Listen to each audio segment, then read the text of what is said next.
किन्नर चुड़ैल। गोरखपुर नाम का एक गांव हुआ करता था। उस गांव में ज्यादा लोग नहीं रहते थे। उस गांव में एक गर्भवती विधवा औरत रहती थी। उस औरत का नाम कमला था। कमला अपने घर में अकेली रहती थी।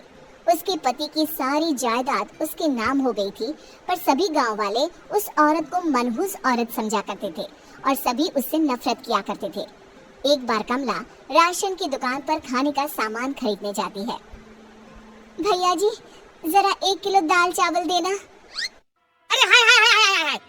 अरे मनहूस औरत, मेरी दुकान में अपशुगन करवाने आ गई क्या? है? चल जा यहाँ से। मैं कुछ नहीं देने वाला तुझे। भाग भाग यहाँ से, चल जा निकल। भैया जी, ऐसा मत कहिए। मैं गर्भवती हूँ, मुझे खाने की बहुत जरूरत है। मुझे खाना दे दीजिए। दुकानदार कमला को वहाँ से धक्के मारकर भगा देता है। तभी कमला रोते रोते उस गांव के किन्नरों के इलाके में आ जाती है। गांव वाले किन्नरों को उसी इलाके में रखा करते थे, क्योंकि वो लोग किन्नरों को पसंद नहीं करते थे और उनके इलाके में रहने से मना करते थे। तो किन्नरों ने उसी गांव में अपना एक इलाका बना लिया था। जब किन्नर लोग देखते हैं कि एक गर्भवती महिला रोते रोते उनके इलाके में आ गई है, तो सारे किन्नर कमला के पास जाकर उसका हाल पूछने लगते हैं। क्या हुआ बहन, तुम्हारी गर्भवती अवस्था में इतनी बुरी हालत कैसे? तुम रो क्यों रही हो? तुम डरो मत, हम तुम्हें कोई नुकसान नहीं पहुंचाएंगे। तुम शांत होकर सब बताओ कि हुआ क्या है। मैं कमला हूँ, मैं गांव के दूसरे इलाके से आई हूँ। 2 महीने पहले ही मेरे पति की मौत हुई है। मुझे गांव के लोग मनहूस मानते हैं, क्योंकि मैं विधवा हूँ और गर्भवती भी। वहाँ के लोग मुझे खाने के लिए कुछ बेचने के लिए भी तैयार नहीं, जिससे मेरा गुजारा नहीं हो रहा था। कोई बात नहीं कमला, हम तुम्हारा ख्याल रखेंगे। किन्नर लोग कमला को एक खाली घर में रहने के लिए जगह दे देते हैं और उसकी देखभाल भी करते हैं। कुछ ही महीने बाद कमला अपने बच्चे को जन्म देती है, पर अफसोस, कमला बच्चे को जन्म देते ही अपनी जान गंवा देती है। जब सब किन्नर बच्चे को देखते हैं तो बहुत खुश हो जाते हैं, क्योंकि वो बच्चा भी किन्नर ही था। कमला ने एक किन्नर बच्चे को जन्म दिया था। अब इस बच्चे की देखभाल कौन करेगा? हम तो इस बच्चे को गांव के दूसरे इलाके में भी नहीं भेज सकते। और तो क्या हुआ, इस बच्चे की माँ नहीं रही तो हम इसे पालेंगे। अब ये हमारे इलाके में रहेगा, हमारे साथ रहेगा। फिर वो किन्नर उस किन्नर बच्चे को गोद ले लेते हैं, उसका नामकरण कराते हैं। उस किन्नर बच्चे का नाम शक्ति रखा जाता है।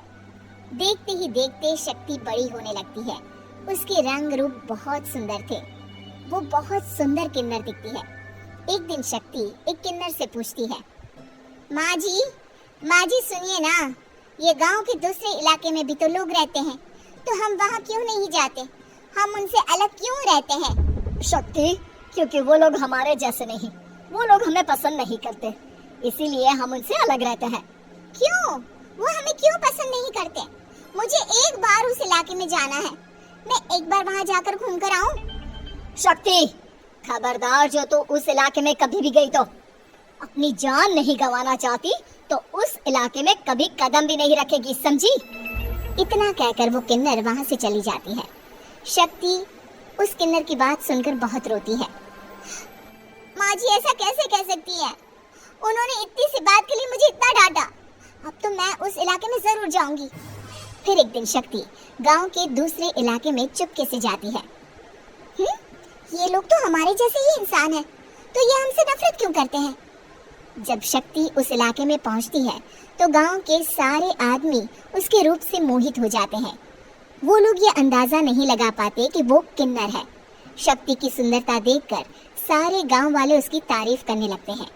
तभी गांव का चक्कर लगाने गांव के जमींदार का बेटा हर्ष वहां पहुंचता है। हर्ष भी दिखने में बहुत सुंदर होता है। जब हर्ष ने शक्ति को देखा तो वो भी उससे मोहित हो गया, और जब शक्ति की नजर हर्ष पर पड़ी तो वो हर्ष को देखकर मोहित हो गई। आपको पहले कभी इस गांव में देखा नहीं।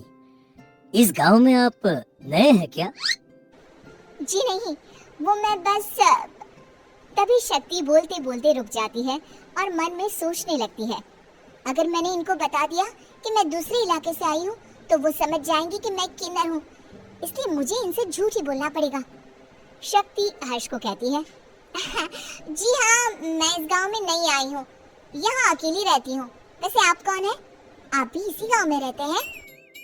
जी हाँ, मैं इस गांव के जमींदार का बेटा हूँ। आपको किसी भी चीज की जरूरत पड़े तो आप मुझे बता देना, मुझे अच्छा लगेगा। ऐसे ही शक्ति और हर्ष एक दूसरे से रोज मिलने लगते। वो दोनों अपने प्यार का इजहार करने एक दूसरे से मिलने जाते हैं। तभी शक्ति का पीछा करते करते एक किन्नर वहाँ आ जाती है। शक्ति, मैं तुमसे बहुत प्यार करता हूँ। मैं तुमसे शादी करना चाहता हूँ। क्या तुम मुझसे शादी करोगी? हाँ हर्ष, मैं तुमसे शादी करूंगी, पर मैं तुमको अपने बारे में एक सच्चाई बताना चाहती हूँ जो मैंने तुमसे छुपा कर रखी है। तभी उनके बीच में ही वो किन्नर आ जाती है। शक्ति, तेरी हिम्मत कैसे हुई ऐसा करने की? वो किन्नर शक्ति को खींचकर गांव के जमींदार के पास ले जाती है। हर्ष भी वहां शक्ति को बचाने के लिए पहुंच जाता है। जमींदार शक्ति और हर्ष के प्यार के बारे में सुनकर गुस्से में आ जाता है और शक्ति को गांव के बाहर निकालने की सजा देता है। शक्ति ये बात सहन नहीं कर पाती और कुएं में कूदकर अपनी जान दे देती है। जमींदार हर्ष की शादी गांव की एक लड़की से करवा देता है, पर हर्ष इस शादी से खुश नहीं होता। शक्ति अपना बदला लेने के लिए मरने के बाद किन्नर चुड़ैल बन जाती है। अब मैं इन गांव वालों को नहीं छोड़ूंगी, अब इनसे मैं अपने प्यार का बदला लूंगी। किन्नर चुड़ैल गांव वालों को परेशान करना शुरू कर देती है। एक बार वो रात को गांव के खेतों में पहुंच जाती है और वहां आग लगा देती है। सारी फसल जल के राख हो जाती है। जब एक आदमी रात को उठकर देखता है कि खेत में आग लग गई है तो वो वहां पहुंच जाता है। वो देखता है कि खेतों के बीचों बीच एक किन्नर चुड़ैल खड़ी है और वहां खड़े होकर ताली बजा रही है। गांव वाला किन्नर चुड़ैल को देखकर बेहोश हो जाता है। जब सुबह उस आदमी को होश आता है तो वो सीधा जमींदार के पास जाता है। अरे जमींदार साहब, अरे वो किन्नर चुड़ैल ने मेरी सारी फसल जला दी।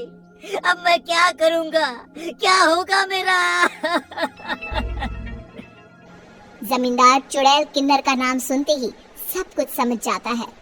अब वो बहुत डर जाता है। उसी रात को जब जमींदार डर के मारे अपने कमरे में सो नहीं पाता, तभी वहां अचानक से किन्नर चुड़ैल आ जाती है। किन्नर चुड़ैल जोर जोर से जमींदार के आगे खड़ी होकर हंसने लगती है और ताली बजाने लगती है। जमींदार उस डरावनी किन्नर चुड़ैल को देखकर बहुत डर जाता है। तूने मेरे साथ बहुत बुरा किया, अब मैं तुझे जान से मार दूंगी। नहीं, मुझे माफ कर दो, मुझे मत मारो। मैं कभी ऐसा दोबारा नहीं करूंगा। अब तुम जो बोलोगी वही मैं करूंगा। ठीक है, मैं चाहती हूँ कि किन्नर इलाका गांव के इलाके से जुड़े और गांव का कोई भी आदमी किन्नर समाज से द्वेष ना करे, उससे नफरत ना करे, नहीं तो मैं सारे गांव को मार दूंगी। और तुम गांव में एक नया कानून बनाओ कि अगर किसी ने भी किन्नर समाज को हानि पहुंचाने की कोशिश भी करी या इनसे भेदभाव करने की भी कोशिश करी तो उनको कड़ी से कड़ी सजा मिलेगी। हाँ, मैं ऐसा ही करूंगा। तुम जो बोलोगी वो मैं करूंगा, पर मुझे जाने दो प्लीज। तब वो किन्नर चुड़ैल वहां से चली जाती है। गांव का जमींदार किन्नर चुड़ैल का कहा मानते हुए दोनों इलाकों को एक कर देता है और नया कानून भी लागू कर देता है। तब से वहां किन्नर समाज और बाकी गांव वाले शांतिपूर्वक रहने लगते हैं।